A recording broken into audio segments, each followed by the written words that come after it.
I was never quite sure why Tom didn't like me. I was a fourth grade student moving from Baltimore, Maryland to rural North Carolina in the middle of the school year in 1968. And it was odd to me that this kid who didn't know me at all just suddenly took a dislike to me. And whenever we went out on the playground, Tom was trying to pick a fight with me. I was a little guy, and I didn't really know what to do. But there was another guy there who was even bigger than Tom. His name was Bill Ray. And Bill was a big, burly, oversized fourth grader. In fact, by the time he was in the sixth grade, Bill was already shaving every morning.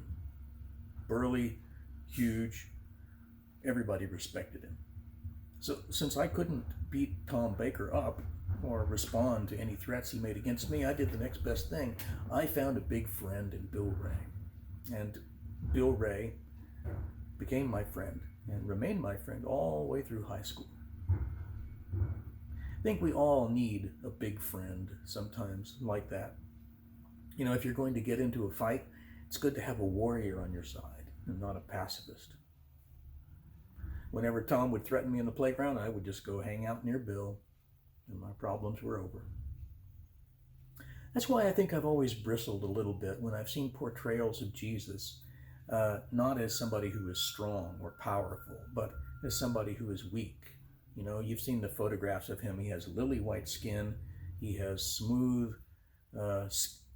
facial features and flowing brown hair, and he's wearing a white tunic with a blue sash, and sometimes even holding a gentle little lamb in his arms like this. We all know the pictures of that Jesus that we've seen. Gentle Jesus, meek and mild. And yes, Jesus was meek and mild and gentle, but not the way the world thinks of him sometimes. In fact, the word meek doesn't mean somebody who has no sword, but it means somebody who has a sword but chooses to keep it in its sheath. That's what meek means. So my favorite parable, in light of this, that shows this characteristic of Jesus more clearly, is the one in Matthew chapter 20. And I'm going to read that in a second. But I like it because it tells me something about Jesus' character and something about his opponent's character, the teachers of the law. And the parable allows me to draw strength and courage from his example in the face of opposition. In Matthew chapter 20, we have this parable. It's also found in Luke and Mark as well. It's called the parable of the tenants. And it goes like this. He went on to tell the people this parable. A man planted a vineyard, rented it to some farmers, and went away for a long time. At harvest time, he sent a servant to the tenants so that they would give him some of the fruit of the vineyard. But the tenants beat him and sent him away empty-handed. He sent another servant, but that one also they beat, treated shamefully, and sent away empty-handed. He sent still a third, and they wounded him and threw him out. Then the owner of the vineyard said, "What shall I do? I will send my son, whom I love. Perhaps they will respect him." But when the tenants saw him, they talked the matter over. "This is the heir," they said. "Let's kill him, and then the inheritance will be ours."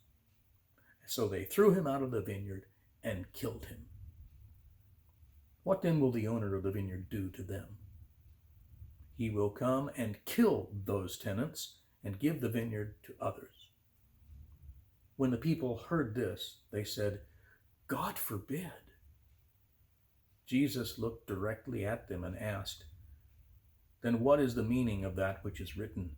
The stone the builders rejected has become the cornerstone. Everyone who falls on that stone will be broken to pieces. Anyone on whom it falls will be crushed." The teachers of the law and chief priests looked for a way to arrest him immediately because they knew he had spoken this parable against them. But they were afraid of the people. In the parable that Jesus has told here, note that they recognized themselves in the parable. A man planted a vineyard. God plants the seeds of the gospel in the nation of Israel. And he goes away for a long time.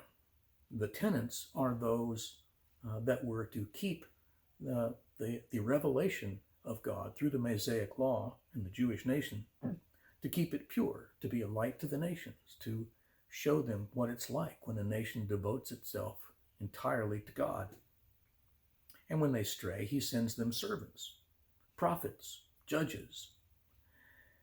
And what do the tenants do in the history of Israel? It's easy to see that they kill the prophets. They treat them shamefully. They send them away empty-handed. Then he sends his son. And this is where it gets very interesting, because the tenants, these chief priests, recognize who Jesus is saying he is. And yet it does not change their attitude. These were not just misled men. These were not people that didn't understand. These were genuinely evil, power-mad officials.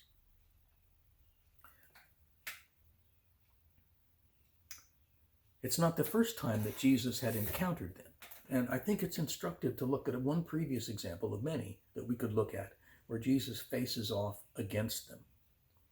It's in Matthew chapter 12, and Jesus is on his way to a synagogue, and there's a man there with a shriveled hand. And it says that the chief priests were looking for a reason to bring charges against him. So they asked Jesus, is it lawful to heal on the Sabbath? And Jesus says, if any of you has a sheep and it falls into a pit, won't you take hold of it and lift it out, even if it's on the Sabbath? How much more valuable is a person than a sheep? And therefore it is lawful to do good on the Sabbath. And then he says to the man, stretch out your hand. He's not doing this in a corner. He wants the man to stretch his hand out so everybody can see it. He's making a point. He recognizes what they're trying to set him up for, and he takes the challenge. And it says he stretched it out, and it was completely restored, just as sound as the other one. And look at the reaction of the Pharisees. It says the Pharisees went out and plotted how to kill Jesus. They didn't just want to ruin his reputation in public. They were not interested in sullying his reputation. They go out and plan how to kill him. Now that's a pretty severe reaction. And so it's more significant by the time of this parable, because Jesus knew that they were out to get him, and he knew the extent to which they were willing to go. But he doesn't back down. He doesn't hide. He doesn't try to appease them. He doesn't try to make waves. He actually tells a parable with them in the audience against them.